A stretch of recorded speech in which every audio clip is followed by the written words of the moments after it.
உலக இரட்சகருமாகிய இயேசுவின் நாமத்தினாலே காலை மன்னா நேராகி உங்களை இந்த நாளிலும் சந்திப்பதிலே நான் மிக்க மகிழ்ச்சி அடைகிறேன். ஆண்டவர் சொல்லியபடியே அவர் உங்களையும் என்னையும் 1000 மடங்கு ஆசீர்வதிப்பாராக.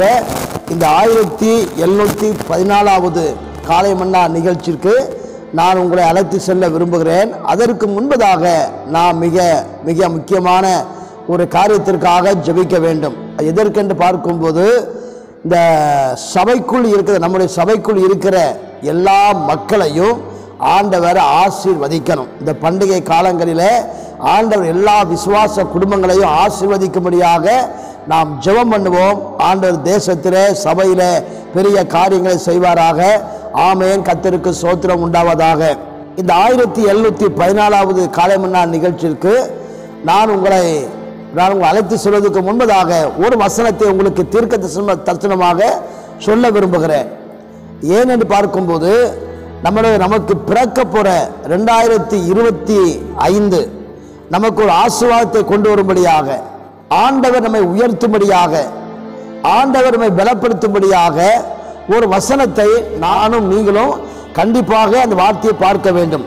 அது என்ன வார்த்தை பார்க்கும்போது, நிதானமாய் பேசுகிறவனில் ராஜாக்கள் பிரியப்படுவார்கள். அல்லேலூயா. அப்போ ஆண்டவர் இயேசு நல்லவர்.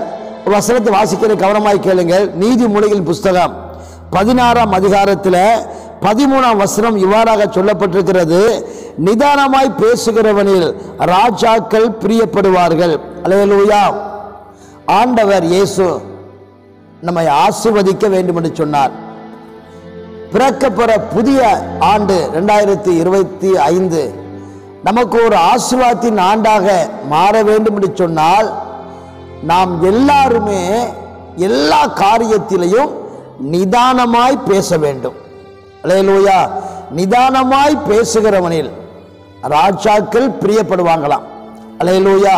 அப்ப நம்முடைய வாயின் வார்த்தைகள் ஆண்டவர் சமூகத்திலே நம்முடைய குடும்பத்திலே அது நிதானம் உள்ள வார்த்தைகளாக இருக்க வேண்டும். ஒருபோதும் நாம் நிதானம் இழந்து நாம் ஒருபோதும் பேசிவிடக்கூடாது. ஆண்டவர் அதை எதிர்பார்க்கிறார். அல்லேலூயா.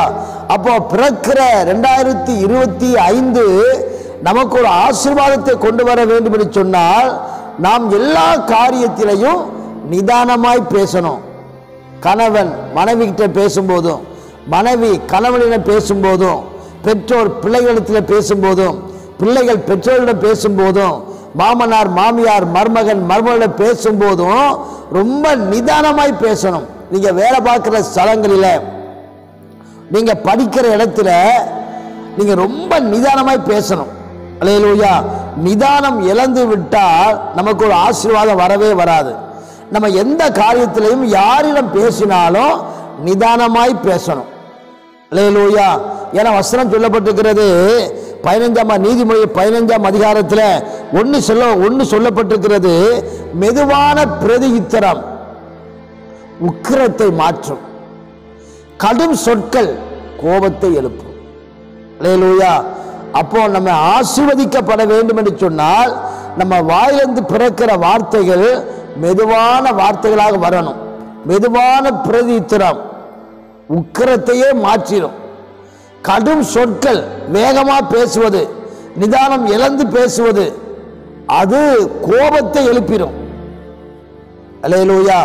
அப்ப ஆண்டவர் உங்களை என்னையும் ஆசீர்வதிக்கணும் அப்படின்னா சரி, நம்ம யாருக்கிட்ட பேசினாலும் சரிதான், நிதானமா பேசுங்க.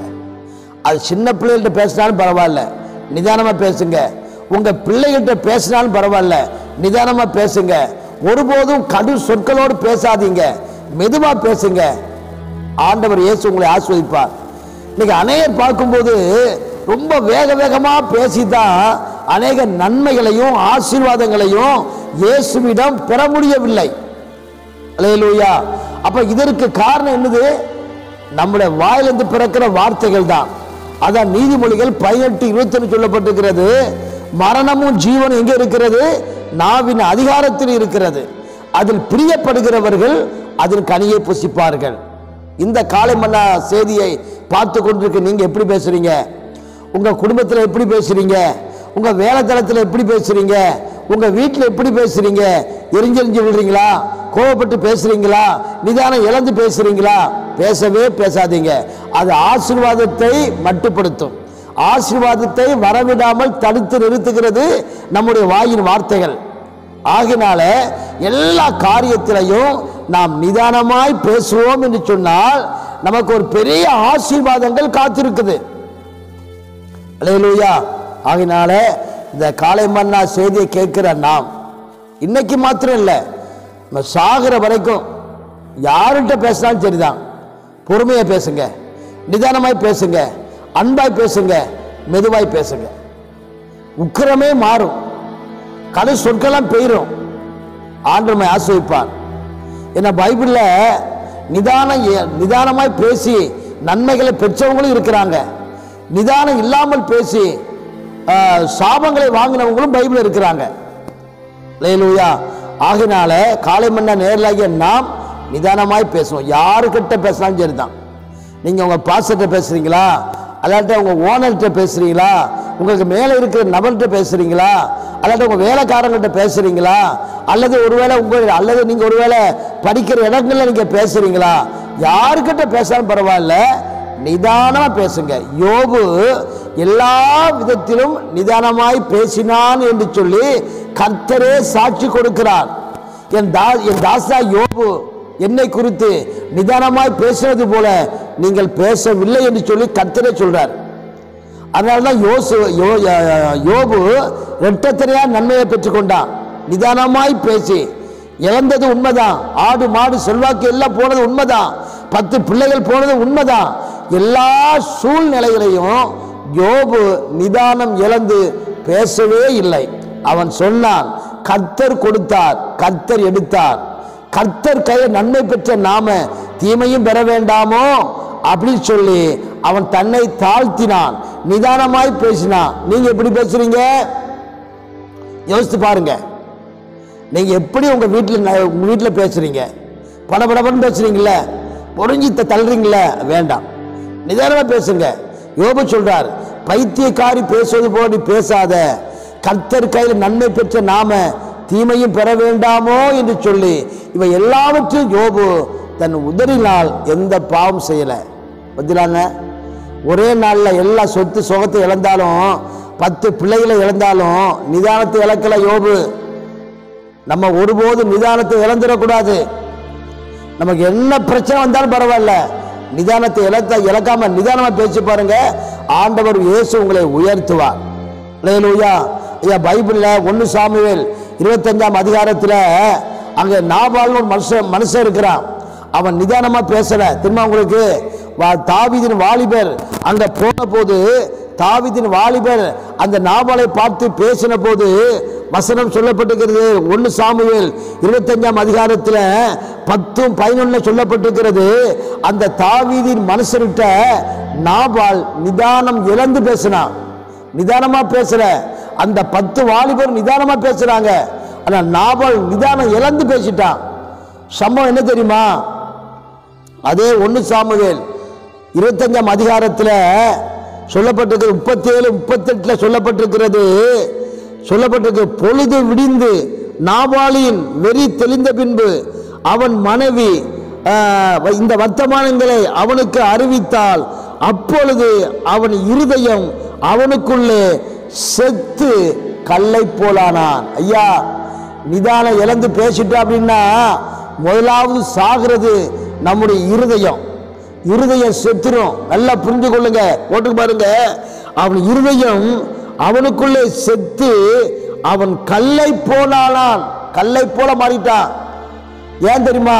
நாபால் தாவீதின் வாலிபர் பேசுனது போல நிதானமாய் பேசல, படபடன்னு பேசினா, எடுத்தெறிஞ்சு பேசினா, கோபப்பட்டு பேசினா, எல்லாம் கடந்து பேசினா. அவனுக்கு தான் பேச தெரிஞ்சு சொல்லி நாபால் பேசினா. முதலாவது செத்தது அவனுடைய இருதயம். நல்லா கவனிங்க. நீங்க யார்கிட்ட பேசினாலும் சரிதான், மனைவிகிட்ட பேசினாலும் சரிதான், கணவன்கிட்ட பேசினாலும் சரிதான், நீங்க பாசத்தை பேசினாலும் சரிதான், நீங்க சண்டைக்காரங்கிட்ட பேசினாலும் சரிதான், நிதானமா பேசுங்க. அடுத்த வருஷம் சொல்லப்பட்டிருக்குது 38ல, கர்த்தர் நாபாலை வாதித்ததினால் ஏறக்குறைய 10 நாளுக்கு பின்பு அவன் செத்து போனான். ஐயா நிதானம் இழந்து பேசினா அவன் மரித்து போனான். யோபு நிதானத்தோடு பேசினான், அவன் ஆசீர்வதிக்கப்பட்டான். நீங்க ஆசீர்வதிக்க போறீங்களா, அது நாமளை போல மாற போறீங்களா? ஐயா பிறக்கிற 2025 நமக்கு ஒரு ஆசீர்வாதத்தின் ஆண்டாக மாறணும். உங்க குடும்பத்திற்கு, உங்க திருச்சபைக்கு, உங்க பிள்ளைகளுக்கு உங்க பிறக்கிற ஆண்டு ஒரு ஆசீர்வாதத்தின் ஆண்டா மாறணும் இல்ல, மாற வேண்டும் என்று சொன்னால் நாம் எல்லா சமயத்திலும், எல்லா காலத்திலும், எல்லா சூழ்நிலையிலையும் நாம் நிதானமாய் பேசுவோம். யார்கிட்ட பேசினாலும் அமைதியாய் பேசுங்க, பொறுமையாய் பேசுங்க, அன்பாய் பேசுங்க, விட்டு கொடுத்து பேசுங்க. ஆண்டவர் இயேசு உங்களை 1000 மடங்கு உங்களை உயர்த்தி உங்களை மேன்மையாக வைப்பார். ஜோமனுமா? ஜோமனும்.